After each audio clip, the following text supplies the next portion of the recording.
উদ্দেশ্যে যাওয়ার দরকার নাই। মদিনা শরীফে যদি যাও, মসজিদে নববী শরীফে এক রাকাত নামাজ পড়লে 50,000 রাকাত নামাজের সওয়াব হয়। সেই জন্য যেতে পারো। রাসূলুল্লাহর দরবার শরীফ জিয়ারত করার নিয়ত করে যাওয়ার দরকার নাই।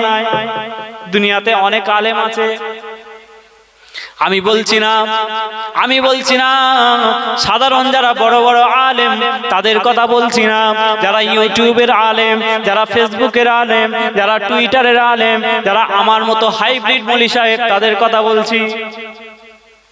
আমরা ওয়াজ করতে করতে করতে করতে মানুষের ইমান টিমান চুরি টুরি করে নিয়ে গাড়িতে করে বাড়ি যাই। কথা বুঝতে পারছেন? খারাপ লাগছে নাকি? আমরা এমন ওয়াজ করছি, আজকালকার আলেম আমরা এমন ওয়াজ করছি, ওয়াজ করতে করতে করতে করতে যে কটা মানুষ বসে থাকে মানুষের ইমানগুলোকে সেই চাঁদা তোলার মতো করে ব্যাগে তুলে নিয়ে বাড়ি চলে যায়। ইমান হারানো কথাবার্তা আমরা আজকাল মাইকে বেশি বলছি, নাহলে আবার মার্কেট পাওয়া যাবে না, নাহলে ভাইরাল হওয়া যাবে না। এখন তো আমরা ভাইরাল হওয়ার নেশায় ওয়াজ করছি। কথা বুঝতে পারছেন? আপনাদের দোষ দিচ্ছি না, আমি আমাদের সমালোচনাই করছি। যারা বক্তা তাদের আমরা যে লেভেলে তাদের আমরাই সমালোচনা করছি, নিজেরা পর্যালোচনা করছি। আজকে এত বড় মজলিস, এত বড় মাহফিল, এত বড় প্যান্ডেল, এত সুন্দর লাইটিং, মজলিসে এই সামান্য কিছু মানুষ, আর লোক গেল কোথায়? বাড়িতে ঘুমোচ্ছে, বাড়িতে আপনার কি বলে জামাই এসেছে, শ্বশুর এসেছে, খাতিরদারি করতে করতে টাইম চলে যাচ্ছে। আর জলসায় আসবে তো কখন? ফুরফুরার হুজুর আসলে যদি জলসায় না আসে, আর আসার টাইম আছে? আর আসার টাইম নাই। এত বড় প্যান্ডেলও তো তাহলে দরকার ছিল। আমি আপনাকে বোঝাতে চাইছি, আমরা নিজেরা নিজেদেরকে এমন জায়গায় নিয়ে চলে গেছি মানুষের কাছে আর আমাদের গুরুত্ব নেই। আমরা নিজেরা এক দল আর এক দল, এক নেতা আর এক নেতা, এক লিডার আর এক লিডার, এক মৌলানা আর এক মৌলানা, এক পীর সাহেব আর এক পীর সাহেব, এক পীরজাদা আর এক পীরজাদা, এমন শুরু করেছি যে মানুষের কাছ থেকে আমাদের গ্রহণযোগ্যতা কমে গেছে। সেজন্য জলসাই লোক। কথা বুঝতে পারছেন?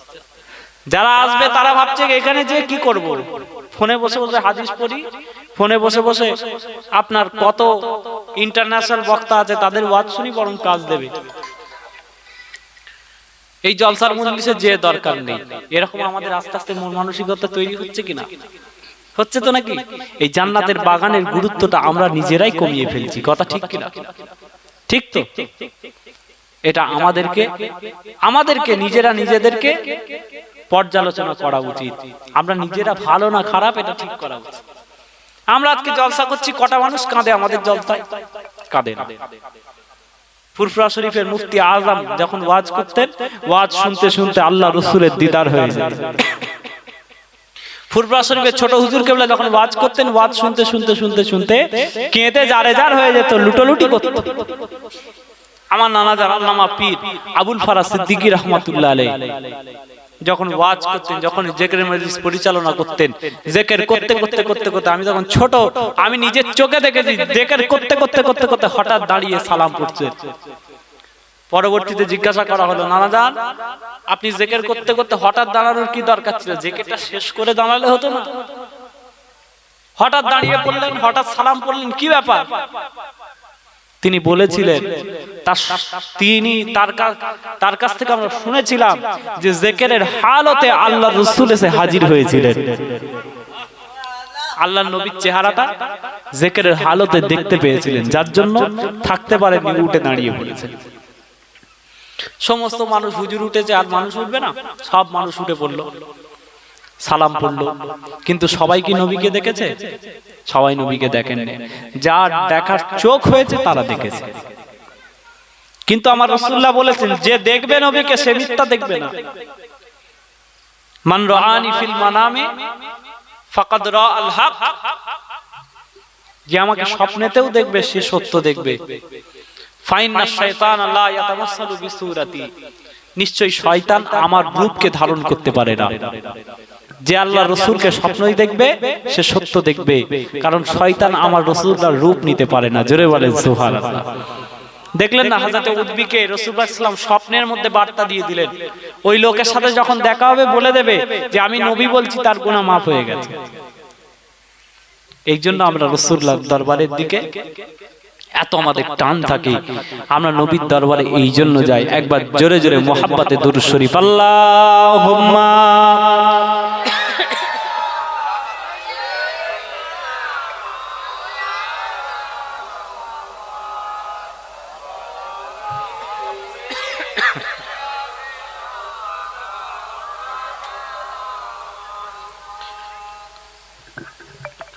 तू शाहे खूबा तू जाने जाना है चेहरा उम्मुल किताब तेरा। तू शाहे खूबा तू जाने जाना है चेहरा उम्मुल किताब तेरा। ना बन सकी है ना बन सकेगा ना बन सकी है ना बन सकेगा मिसाल तेरी जवाब तेरा। तू शाहे खूबा तू जाने जाना है चेहरा उम्मुल किताब तेरा। तू सबसे अव्वल तू सबसे आखिर मिला है हुस्ने दवाम तुझको। तू सबसे अव्वल तू सबसे आखिर मिला है हुस्ने दवाम तुझको। है उम्र लाखों बरस की तेरी है उम्र लाखों बरस की तेरी मगर है ताजा शबाब तेरा। तू शाहे खूबा तू जाने जाना है चेहरा उम्मुल किताब तेरा। अल्लाहुम्मा सल्ली अला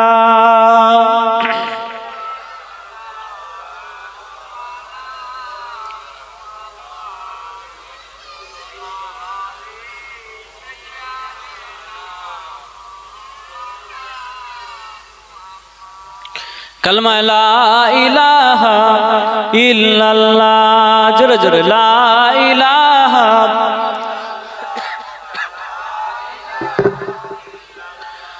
ला इलाहा इल्लल्लाह मुहम्मदुर रसूलुल्लाह सल्लल्लाहु अलैहि वसल्लम। আল্লাহ নবী সাল্লাল্লাহু আলাইহি ওয়াসাল্লাম হাদিস শরীফের মধ্যে বলেছেন ইফতাহু আলা সুবিয়ানিকুম আওয়ালা কালিমাতিন বিলা ইলাহা ইল্লাল্লাহ ওয়া লাকিনুহুম ইনদাল মাউতি লা ইলাহা ইল্লাল্লাহ। আল্লাহ নবী আল্লাহ রাসূল জানিয়ে দিয়েছেন ও দুনিয়ার মুসলমান তোমরা যখন বাড়ির মধ্যে নতুন বাচ্চা পয়দা হবে যখন বাড়ির মধ্যে নতুন সন্তান ভূমিষ্ঠ হবে তখন তার মুখ থেকে প্রথম কথাটা যেটা বেরোবে সেটা যেন লা ইলাহা ইল্লাল্লাহ মুহাম্মাদুর রাসূলুল্লাহ হয়ে যায়। জোরে বলেন সুবহানাল্লাহ। ইফতাহু আলা সিবিয়ানিকুম আওয়ালা কালিমাতিন বিলা ইলাহা ইল্লাল্লাহ ওয়া লাকিনুহুম ইনদাল মাউতি লা ইলাহা ইল্লাল্লাহ ফাইন্নাহু মান কানা আউয়ালু কালামিহি লা ইলাহা ইল্লাল্লাহ ওয়া আখিরু কালামিহি লা ইলাহা ইল্লাল্লাহ সুম্মা আশা আলফা সানাতিন মা সুইলা আন যামবি ওয়াহিদা। আমার আল্লাহ পাক রব্বুল আলামিন তাকে এমন তৌফিক দিয়ে দেবেন যে মানুষটার নিজের প্রথম জীবনের প্রথম কথাটা লা ইলাহা ইল্লাল্লাহ হয়ে যায় এবং জীবনের শেষ কথাটাও লা ইলাহা ইল্লাল্লাহ হয়। কলমা শরীফের প্র্যাকটিস আমরা কেন করি কেন বারবার বলি বলো কালমা লা ইলাহা ইল্লাল্লাহ একবার জোরে বলেন তো লা ইলাহা ইল্লাল্লাহ। এই আওয়াজ হলো আরেকটু জোরে বলেন যেন আর দুটো মানুষকে বুঝতে মন যায়। একবার বলেন লা ইলাহা ইল্লাল্লাহ। একবার তাকবীর দেন তো নারে তাকবীর। আরেকটু জোরে সরে দেন যারা দুটো মানুষ মন চাই যে জান্নাতের বাগান তৈরি হয়েছে যে বসি একটু জোরে সরে উচ্চ আওয়াজে তাকবীর নারে তাকবীর। দিল খুলে আওয়াজ দেন নারে তাকবীর। সিলসিলায়ে মুজাদ্দিদে জামান সিলসিলায়ে ফুরফুরা শরীফ আহলে সুন্নাত ওয়াল জামাত, আহলে সুন্নাত ওয়াল জামাত, নারে তাকবীর। ভাই মা দোস্তরা নওজওয়ানেরা, হে নবীর উম্মত উম্মতিরা, আমার রাসূলুল্লাহ বললেন ইফতাহু আলা সিবিয়ানিকুম আউয়ালা কালিমাতিন বিলা ইলাহা ইল্লাল্লাহ। তোমাদের বাড়িতে, তোমাদের ঘরের মধ্যে যদি কোনো বাচ্চা শিশু ভূমিষ্ঠ হয়, সেই বাচ্চা শিশুর প্রথম কথাটা যেটা হবে সেটা যেন লা ইলাহা ইল্লাল্লাহ হয়ে যায়। জোরে বলেন সুবহানাল্লাহ। ওয়ালাকিনুহুম ইনদাল মাউতি লা ইলাহা ইল্লাল্লাহ। আর তোমাদের বাড়িতে যদি কেউ মৃত্যু শয্যায় শায়িত হয়ে যায়, তোমাদের বাড়িতে যদি কেউ মৃত্যুর বিছানায় শুয়ে থাকে, অর্থাৎ এত জোরে শরীর খারাপ হয়েছে, এত শরীর খারাপ, এত শরীর খারাপ, মনে হয় সে এখনই ইন্তেকাল করবে, যদি কারো জাকামদানি চালু হয়ে যায়, ওয়ালাকিনুহুম ইনদাল মাউতি লা ইলাহা ইল্লাল্লাহ। জোরে বলেন সুবহানাল্লাহ। যদি কেউ মৃত্যু শয্যায় শায়িত থাকে, তাহলে তার কাছে গিয়ে তোমরা লা ইলাহা ইল্লাল্লাহ তালকিন করতে থাকবে।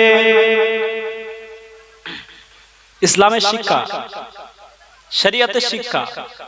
যদি কেউ মারা যাবো হয়ে যায়, তোমরা যদি তার কাছে যাও, তাহলে তোমাদের কর্তব্য হবে তার সামনেতে বসে বসে তোমরা তাকে তালকিন করবে লা ইলাহা ইল্লাল্লাহ। কিন্তু তাকে আদেশ করতে পারবে না, বলতে পারবে না। আপনি আমি যে মারা যাবে তাকে বলতে পারবো না যে তুমি পড়ো, তুমি পড়ো লা ইলাহা ইল্লাল্লাহ, এটা বলা যাবে না। আপনি শুধু গুনগুন গুনগুন করে পড়বেন লা ইলাহা ইল্লাল্লাহ, লা ইলাহা ইল্লাল্লাহ। তাতে করে যদি আল্লাহ পাক তার মুখ থেকেও বার করে দেন। কথা বুঝতে পেরেছেন? তালকিন করতে হবে। আপনি আদেশ করতে পারবেন না যে তুমিও লা ইলাহা ইল্লাল্লাহ পড়ো। এই ইসলামে এই আদেশটা কেন নেই? তালকিন আছে কিন্তু আদেশ নেই। আপনি আদেশ করতে পারবেন না যে তুমি পড়ো, তুমি এক্ষুনি মারা যাবে, তুমি পড়ো লা ইলাহা ইল্লাল্লাহ। এই আদেশটা কেন নেই? মৃত্যুর কষ্টটা এতই বড় কষ্ট, জাকামদানির কষ্টটা এতই বড় কষ্ট, মৃত্যুর কষ্টটা, সাকরাতুল মউতটা এত কঠিন কষ্ট যে ওই সময় যদি কেউ অর্ডার করে তুমি লা ইলাহা ইল্লাল্লাহটা পড়ো, তখন তার মুখ থেকে কোনো খারাপ কথা বেরিয়ে যেতে পারে যে রাখো তো তোমার লা ইলাহা ইল্লাল্লাহ। তার মুখ থেকে খারাপ কথা বেরোতে পারে যে তোমার লা ইলাহা ইল্লাল্লাহ রাখো, আমি পড়বো না, কি করবে? এরকম কথা বেরোতে পারে না, পারে না কষ্টের মাধ্যমে। যখন মানুষ কষ্টের মধ্যে থাকে, মুখ থেকে বহু কথা বেরিয়ে যায় যেগুলো আসলে বেরোনোর নয়। সেই জন্য এটা আদেশ করা হলো যে তোমরা তাকে তালকিন করতে পারবে, অর্ডার করতে পারবে না। আমার দোস্তরা নওজওয়ানেরা, হে নবীর উম্মত উম্মতিরা, কিতাবের মধ্যে এলো যদি তোমরা তালকিন করো যে মৃত্যু শয্যায় শায়িত হয়ে গিয়েছে, তাকে যদি তালকিন করো লা ইলাহা ইল্লাল্লাহ, তাহলে একটা ব্যক্তি দুনিয়াতে চলে এলো। দুনিয়াতে প্রথম কথাটা না না না না, আপনার টিভি দেখে কথা শিখলো না, আপনার মোবাইল দেখে কথা শিখলো না, আপনার স্মার্টফোন দেখে কথা শিখলো না, আপনার মোবাইলে টম এন্ড জেরি হচ্ছে সেই কথাটা শিখলো না, আপনার মোবাইলে ফজার নাটক চলছে সেই কথাটা শিখলো না। আমাদের বাচ্চা ছেলেরা বর্তমানে মোবাইল দেখে দেখে কথা শেখে না, শেখে না। একটু উত্তর দেন। বাস্তবসম্মত কথা বলছি বলে খারাপ লাগছে নাকি? একটু বড় লম্বা ঘটনা ঢুকলে ভালো লাগবে? বাস্তব কথাগুলো বলতে হবে। এখন আপনার আমার বাড়ির ছেলেগুলো মোবাইল দেখে দেখে প্রথম কথাটা শেখে না, শেখে না। মোবাইল দেখে দেখে প্রথম কথাটা শেখে আপনি আমি বাপ হয়েছি, আপনি আমি বাপ হয়েছি, আপনি আমি মা হয়েছি, কিন্তু আমাদের কোনো তাগিদ নাই যে আমরা যে বাচ্চাটাকে জন্ম দিলাম, আমরা যে আমাদের মাধ্যম থেকে যে বাচ্চাটা দুনিয়া জমিনে ভূমিষ্ঠ হলো, সে দ্বীন ইসলামের পথে কিভাবে চলবে, তাকে জীবনের শুরু থেকে দ্বীন ইসলামের কথাগুলো শিখিয়ে দিই। তার জীবনের প্রথম কথাটা যেন কালমা লা ইলাহা ইল্লাল্লাহ মুহাম্মাদুর রাসূলুল্লাহ হয়ে যায়। এটা কি আমরা চিন্তা করেও দেখেছি? ওসব টাইম আছে নাকি? ছেলে চঞ্চল হয়ে গেছে, ছেলে যেখানে সেখানে চলে যাচ্ছে, কোনো সময় পুকুরে পড়ে যাবে, কোনো সময় কুয়ায় পড়ে যাবে, কখনো কলতলায় চলে যাবে, বিরক্ত করছে। কি করবি? একটা মোবাইল দিয়ে ভুলিয়ে দে। বাড়িতে বড় ফোন আছে, এখন তো টিভি উঠে গেছে না, এখন তো বাড়িতে লম্বা লম্বা বড় ফোন আছে। ছেলে তাড়াহুড়ো করছে, উল্টো পাল্টা কাজ করছে, ছেলে চঞ্চল হয়ে গেছে। কি করবি? একটা মোবাইল দিয়ে বসিয়ে দে, ছেলেটা ভুলে গেল। ওই ছেলে ভুলানো কাজ করে করে মোবাইল দেখে দেখে মোবাইলে যত ভিডিও আসছে সেই ভিডিও থেকে প্রথম কথাটা উল্টো পাল্টা কথা শিখছে। কখনো ইংরাজি, কখনো পাঞ্জাবি, কখনো বাংলা, কখনো হিন্দি, কখনো মারাঠি, কখনো গুজরাটি। কি যে শিখছে আল্লাহ মালুম। কথা ঠিক কিনা? ঠিক তো নাকি? ভাই আমার দোস্তরা, নওজওয়ানেরা, হে নবীর উম্মত উম্মতিরা, হাদিস শরীফের মধ্যে এসেছে দুনিয়ার কোন মানুষের যদি প্রথম কথাটা লা ইলাহা ইল্লাল্লাহ হয়ে যায়, আর দুনিয়ার কোন মানুষের যদি শেষ কথাটা লা ইলাহা ইল্লাল্লাহ হয়ে যায়, সুম্মা আশা আলফা সানাতিন, যদি তার বয়স 1000 বছরও হয়ে যায়, মা সুইলা আন যামবি ওয়াহিদা, আল্লাহ পাক রব্বুল আলামিন কিয়ামতের ময়দানেতে তাকে তার কোন গুনাহ সম্পর্কে জিজ্ঞাসা করবেন না। জোরে বলেন সুবহানাল্লাহ। যে কথাটা বললাম এটা খুব ছোট কথা বলে মনে হলো? মাঝখানে যা হচ্ছে সব আল্লাহ পাক মাইনাস করে দেবেন যদি প্রথম কথাটা লা ইলাহা ইল্লাল্লাহ হয়, আর মওতের সময় যদি মুখ থেকে লা ইলাহা ইল্লাল্লাহটা বেরোয়, মাঝখানের গোটা লাইফের সমস্ত গুনাহগুলোকে আল্লাহ পাক চাপা দিয়ে দেবেন, ঢেকে দেবেন। বলুন না সুবহানাল্লাহ।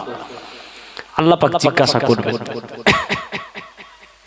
ভাই আমার দোস্তরা, নওজওয়ানেরা, হে নবীর উম্মত উম্মতিরা, সেই জন্য ফুরফুরা শরীফে মুজাদ্দিদে জামান আলা হযরত আবু বকর সিদ্দিক আল কুরাইশি দাদা হুজুর পীর কেবলা রাহমাতুল্লাহ আলাইহি সহ সারা পৃথিবীর আল্লাহর ওলিরা তারা দুনিয়ার মানুষকে আল্লাহর নামে জিকির করতে শিখিয়েছে। কথা ঠিক কিনা? তারা দুনিয়ার মানুষকে বারবার শিখিয়েছে, তোমরা সকাল সন্ধ্যে লা ইলাহা ইল্লাল্লাহ জিকির করো, তোমরা সকাল সন্ধ্যে আল্লাহ আল্লাহ আল্লাহ জিকির করো, তোমরা সকাল সন্ধ্যে নাফিস বাতে জিকির করো, তোমরা সকাল সন্ধ্যে দরুদ শরীফ পড়তে থাকো, যাতে করে তোমরা প্র্যাকটিস হয়ে যায়, যাতে করে তোমাদের বাড়িতে পরবর্তীতে যদি কোনো বাচ্চা ছেলে জন্ম নেয়, তোমাদের শুনে শুনে শুনে শুনে তারাও যেন আল্লাহর নামটা প্রথমে মুখে নেয়। জোরে বলেন সুবহানাল্লাহ। মুজাদ্দিদে জামান এই জন্য প্র্যাকটিস করেতেন বাবারা মাগরিবের নামাজের পরে 100 বার লা ইলাহা ইল্লাল্লাহ পড়বে, ফজরের নামাজের পরে 100 বার লা ইলাহা ইল্লাল্লাহ পড়বে, এশার নামাজের পরে 100 বার দরুদ শরীফ পড়বে। কেন? কেন? তারা পীর ফকির মানুষ ছিলেন, তাদের কথা কি কোনো দাম নাই? তাদের কথা কি কোনো দাম নাই? আজকের দিনেতে আমরা মডার্ন যুগে মানুষ হয়েছি, আমাদের কাছে তাদের কথার দাম না থাকতে পারে। সেই সময় তাদের সামনে যারা বসেছিলেন তারা ওই কাজ করে করে আল্লাহর ওলি হয়ে গেছে। জোরে বলেন সুবহানাল্লাহ। দাম নেই আমাদের কাছে। আমাদের অত সময় আছে নাকি? আমরা সকাল সন্ধ্যে, সকাল 6টা তো সন্ধ্যে 6টা অফিস করব, সকাল 10টা থেকে সন্ধ্যে 6টা পর্যন্ত অফিস করব, অফিস করে মাগরিবের সময় বাড়ি ফিরে আর অত জেকের ফেকের করার টাইম আছে নাকি? গোসল করব, এক মুঠো খাবো, শোবো, আবার সকাল হতে না হতে আবার ব্যাগপত্র নিয়ে বেরিয়ে পড়ব। যারা চাষাবাদ করি, আমরা চাষাবাদ করে সন্ধ্যের সময় ঘরে ফিরি, আমাদের অত জেকের আজকার করার টাইম আছে নাকি? আমরা আসবো, গোসল করব, দুমুঠো ভাত খাবো, ঘুমাবো, আবার সকালে উঠে আবার চাষাবাদে চলে যাব, কাজে চলে যাব। এই তো হয়ে গেছে আমাদের নিয়ম। ফুরফুরা শরীফের মুফতি বাংলা আসাম আলা হযরত আবু জাফর সিদ্দিক আল কুরাইশি মেজে হুজুর কেবলা রাহমাতুল্লাহ আলাইহি বলতেন, ও বাবারা, যদি মরতে হয় আল্লাহর ওলি হয়ে মরো, যদি মরতে হয় আল্লাহর ওলি হয়ে মরো, কুকুর বেড়ালের মতো মরে লাভ নেই। বলুন না সুবহানাল্লাহ। তাহলে আমাদেরকে এই শিক্ষা দিতেন, এরকম ভাবে শিক্ষা দিতেন। ভাই আমার দোস্তরা, নওজওয়ানেরা, হে নবীর উম্মত উম্মতিরা, মুফতি বাংলা শাম আলা হযরত মেজলা হুজুর পীর কেবলা রাহমাতুল্লাহ আলাইহি বলতেন, যদি মরতে হয় আল্লাহর ওলি হয়ে মরো, রাস্তার কুকুর বেড়ালের মতো মরে লাভ নাই। যদি মরতে হয় আল্লাহর ওলিদের মতো জিকির করে মরো, দুনিয়াটা যেমন ভালো হবে। রব্বানা আতিনা ফিদ দুনিয়া